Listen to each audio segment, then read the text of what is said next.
আসসালামু আলাইকুম রহমতুল্লাহ। এই যে আমরা সেলফ মোটরের কার্বন পাল্টাবো আজকে। আপনারা দেখুন কিভাবে পাল্টাই।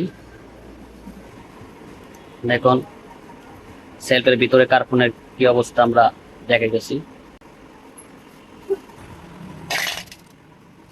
দেখেন সেলফের ভিতরে কি অবস্থা।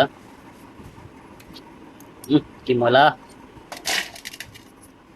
ওয়াশার থাকবে, ওয়াশারটা ফাইবারের, এটা না দিলে আবার সেলফ শর্ট হয়ে যাবে। যে ভিতরের কি অবস্থা দেখি। এটা কি অবস্থা, ভিতরে ক্লিন করতে হবে। দেখেন কার্বনের অবস্থা কি, কিভাবে সেলফ হবে। দেখেন কার্বন নাই, দেখছেন পুড়ে গেছে।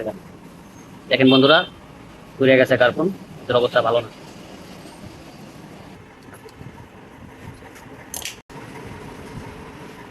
দেখেন বন্ধুরা কি অবস্থা, ভিতরে অবস্থা দেখেন, কালি পয়লা দেন কি হয়েছে, দেখেন কি কালি কালি।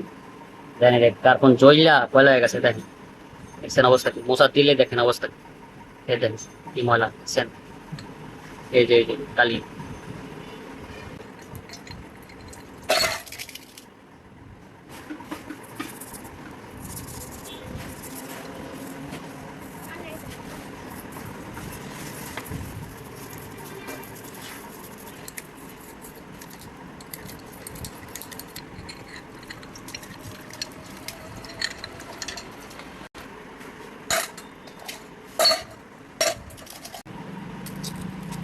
বন্ধুরা এখন আমরা শীষ কাউদা বসতেছি আর্মিসি আন্ডারে।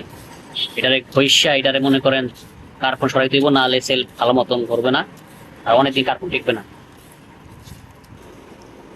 এখন বন্ধুরা আমরা এটারে কমপ্লিট করব।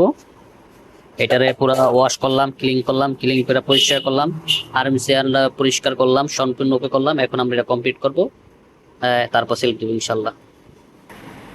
এখন আমরা এই যে কার্বনটা লাগাবো, কার্বনটা অরিজিনাল হতে হবে। অরিজিনাল হইলে অনেকদিন টিকবে, আর কপি হইলে টিকবে না। এটা অরিজিনাল, আমি অরিজিনাল কার্বন লাগাইতেছি।